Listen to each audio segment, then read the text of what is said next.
e para ministrar a palestra magna, cujo tema é As doenças autoimunes e pandemias, o que as pessoas com psoríase, vitiligo e profissionais da área de saúde precisam saber, convidamos o Dr. Cid Yazid Sabag, dermatologista, especialista pela SBD e AMB, doutor em Ciências Médicas da Faculdade de Medicina da USP e diretor do Centro Brasileiro de Estudos em Psoríase e Clínica Sabag. Com a palavra, Dr. Cid Sabag. Bom dia novamente. Eu vou dispor essa aula para vocês e vou me basear em alguns slides, tá? Então, eu queria lembrar que a questão da psoríase, diante do coronavírus, tem uma série de implicações e eu vou começar a falar um pouquinho sobre a doença psoríase. Então, a psoríase, na verdade, não é uma doença emocional, não é uma doença mais de pele. A psoríase é considerada uma doença sistêmica. O que significa isso? Que vão para outros sistemas, para outros órgãos, tá? Então, aquele conceito de que psoríase tem um fundo emocional ou é psicossomática, isso é um conceito de 50 anos atrás. Então, nos últimos anos, a gente confirmou que é uma doença sistêmica, de base genética e que provoca um grande processo inflamatório. Essa questão da inflamação, eu queria que vocês tivessem como um ponto importante para entender o que ocorre. Então, aquelas lesões vermelhas na pele é um processo inflamatório da pele. Esse processo inflamatório, na verdade, sai da pele, cai na corrente sanguínea e provoca uma série de alterações em todo o organismo. Então, é muito importante as pessoas que têm psoríase poderem controlar suas lesões do corpo todo, das unhas, do couro cabeludo, por maior tempo possível na sua vida. Então, muitas vezes a pessoa procura o médico porque a psoríase coça, incomoda ou é feia, mas por trás disso, a gente sabe que tem um processo inflamatório causando grandes problemas na saúde dessa pessoa. Então, o máximo de tempo possível que essa pessoa puder ficar sem as lesões de pele, mais saudável será a vida dela. Então, essa ideia do iceberg é um ponto bastante autoexplicativo. Então, tudo aquilo que a gente vê na pele é só uma parte do problema. Por isso que o dermatologista precisa estar numa equipe multidisciplinar, junto com o médico reumatologista, o clínico geral, o cardiologista, o fisioterapeuta, a enfermagem, o dentista precisa estar na equipe do dermatologista, e assim a gente consegue lidar melhor com essa doença. Então, a gente vê que a psoríase pode atingir vários órgãos. Na pele são as lesões que todo mundo conhece, vermelhas, que escamam e que por 1.600 anos foi confundida com a lepra, né? E que a gente viu que a lepra é causada por uma micobactéria e a psoríase não é causada por um agente especificamente. Na articulação, tendão e músculo, ela causa dores articulares e musculares, que o Dr. Ricardo Golmia e o Dr. Morton Scheinberg, reumatologistas, vão conversar um pouquinho. No fígado, ela provoca gordura no fígado. Então, quantas pessoas com esteatose ou gordura no fígado aparecem no consultório e tem uma história de psoríase muito antiga, muito longa e geralmente e infelizmente maltratada. Além disso, ela vai também alterando todo o metabolismo, fazendo o paciente engordar e tendo dificuldade de emagrecer. E nas formas mais graves da psoríase, por muitos anos, ela também vai alterando o colesterol, o triglicéride e o açúcar, criando a possibilidade de isso evoluir para obesidade, diabetes, hipertensão. No sistema digestório, ela pode provocar cólicas, diarreias crônicas, que é chamada síndrome do colo irritável, síndrome de Crohn. Nos olhos, pode provocar uma irritação bem importante chamada uveíte. E no sistema cardiovascular, ela pode levar a todas as alterações de placas de ateroma, causando as doenças cardiovasculares, entre elas infarto, derrame e trombose. No sistema nervoso central, existe a questão da psoríase também levar a uma depressão, porque a depressão tem um componente inflamatório. Além do componente todo comportamental, existe um componente orgânico inflamatório. E, além disso, as pessoas com psoríase, em geral, no mundo todo, acabam fumando mais ou abusando da bebida alcoólica, o que isso também cronifica a doença, porque são fatores de piora da doença. Então, a psoríase pode facilmente, uma psoríase não só em cotovelo, joelho e couro cabeludo, mas uma psoríase um pouco mais extensa, a psoríase gutata, a psoríase em placas, ao longo da vida do paciente que não tratou adequadamente, ela causar a síndrome metabólica, que seria o aumento da pressão arterial, o aumento do açúcar levando a diabetes, o aumento da circunferência abdominal. Isso pode, a longo prazo, levar ao risco aumentado para a placa de ateroma na coronária, levando a um infarto, a placa de ateroma na carótida, levando a um AVC. Aqui eu quis mostrar, esse é o livro de 2010, 10 anos já publicado, como a psoríase é complexa e como ela tem esse componente sistêmico dela. Então, a gente se entender que existem vários fatores desencadeantes que é importante o paciente conhecer, entre eles o uso de corticoide, tabagismo, bebidas alcoólicas, a própria obesidade é um fator de risco para a psoríase. A gente entende que todo esse desencadeamento vai levar a outros problemas que a gente chama de comorbidades. Muito importante entender que as infecções costumam piorar a psoríase. E daí vem uma questão muito parecida agora com a questão do coronavírus, né? O coronavírus é um processo infeccioso que leva a uma inflamação.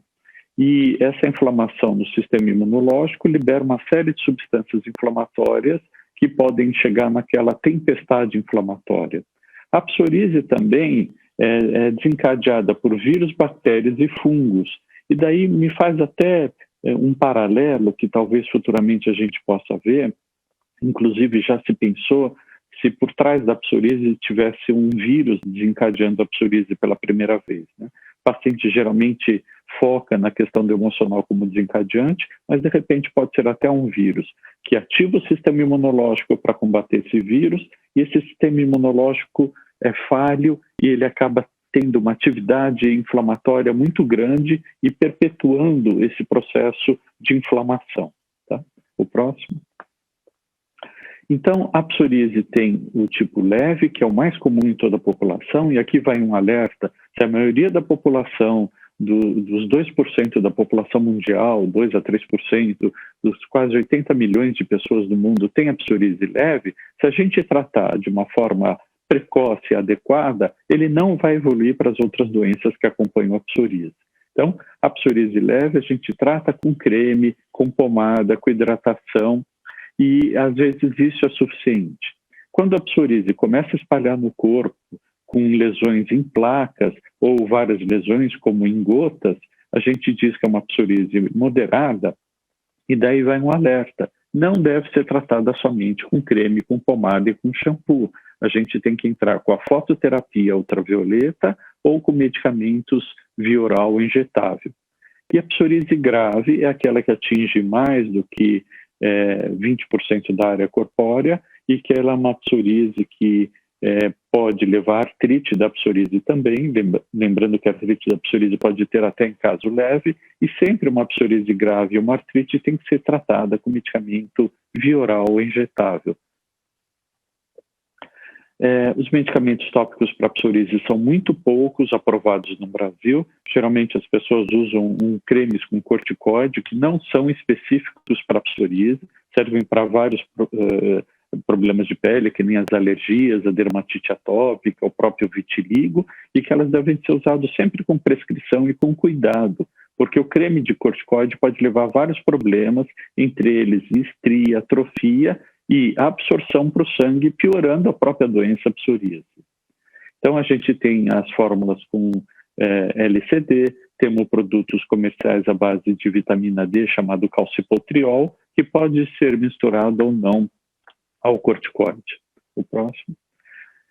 Lembrar que na psoríase moderada e grave, a gente tem um algoritmo, uma regra que foi iniciada no ano 2000 na Inglaterra, e todos os países procuram seguir o mesmo critério de tratamento. Então, a gente começa com a fototerapia para psoríase moderada ou grave, quando ela existe, quando ela é possível, e esse é um problema no Brasil, porque são poucas as cidades que têm fototerapia, o poder público tem poucas máquinas, nas cidades pequenas isso é um problema, e mesmo na cidade de São Paulo, com a dificuldade de deslocamento, é difícil.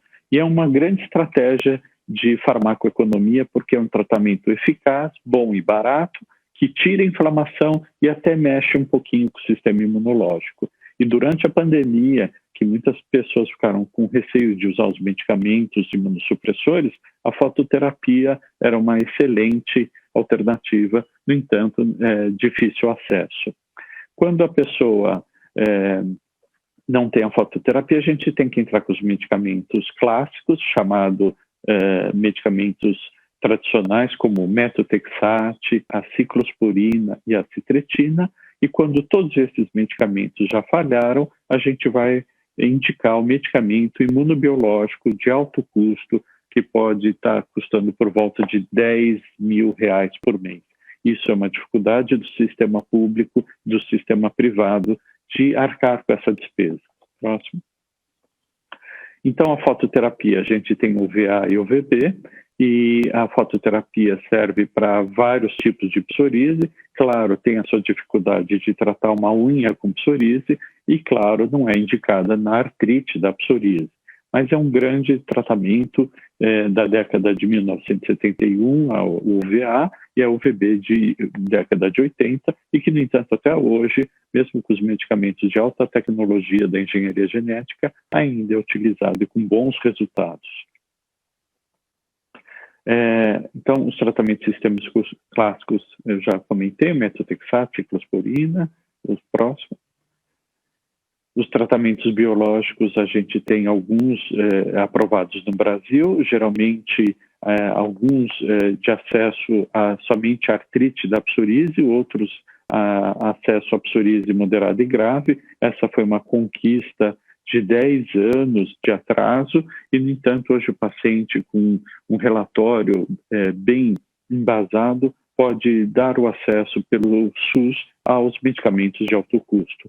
E ainda os convênios estão relutando em tratar.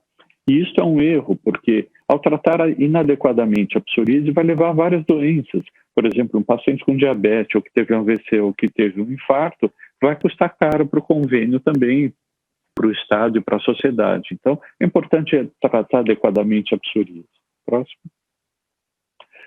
Aqui a gente vê um esquema, essa foi uma foto que eu tirei no Congresso ano passado, Internacional de Psoríase, em que a gente vê que vários mecanismos de ações de cada medicamento envolve essas citoquinas inflamatórias do sistema imunológico.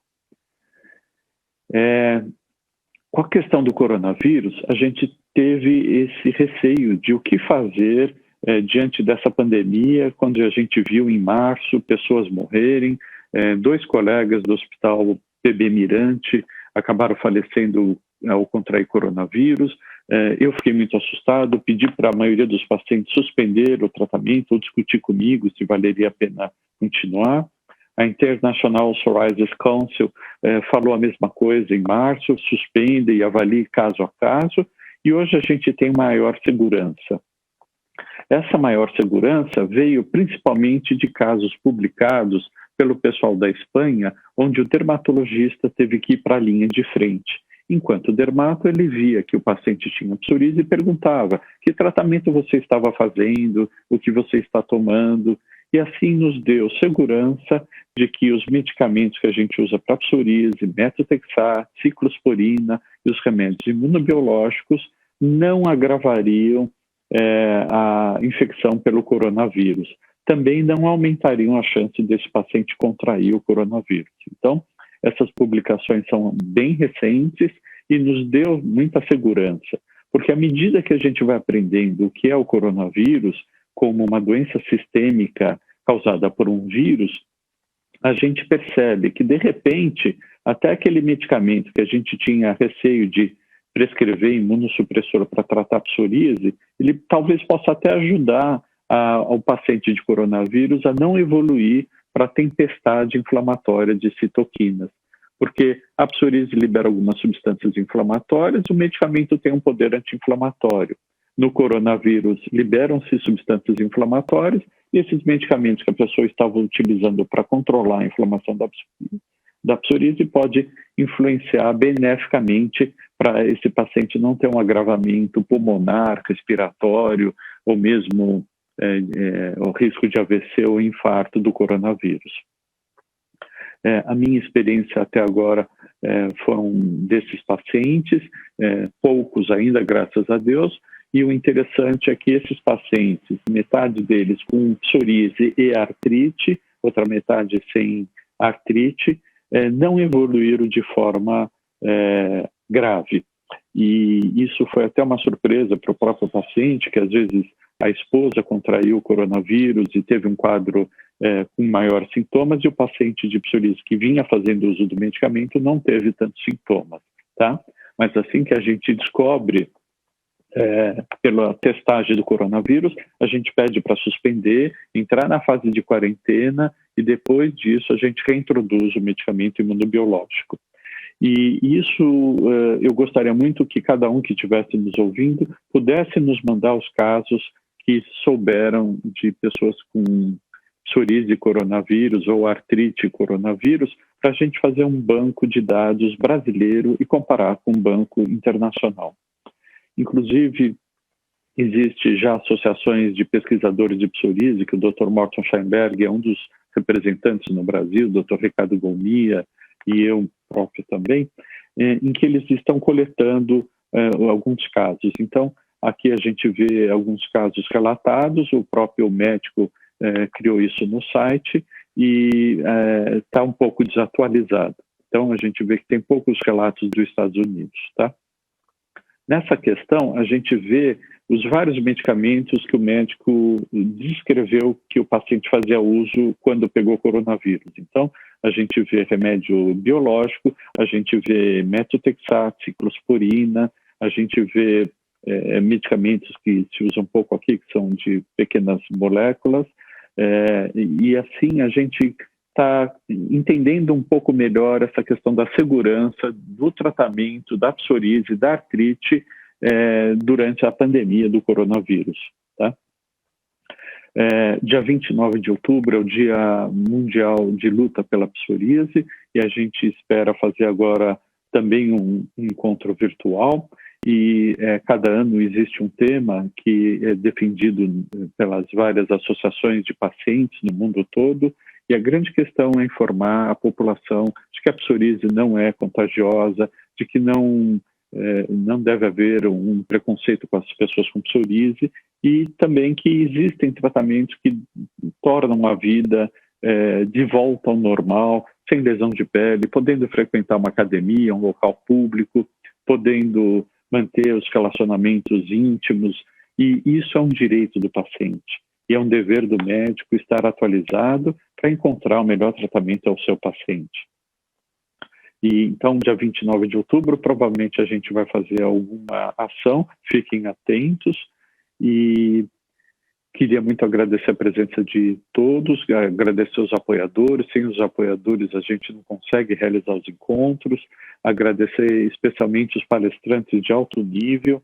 E vocês vão ter agora o Dr. Morton Scheinberg, que é uma das grandes assumidades, referência internacional, é um dos médicos que mais publica na área de imunologia, na área de reumatologia, referência internacional em lúpus, em artrite, e que criou o Centro Avançado de Doenças Autoimunes no Hospital PB Mirante, da qual nós fazemos parte, e temos muito orgulho de hoje ele estar presente com a gente. Eu não vou me alongar mais, porque eu quero mais ouvir vocês, tirarem algumas dúvidas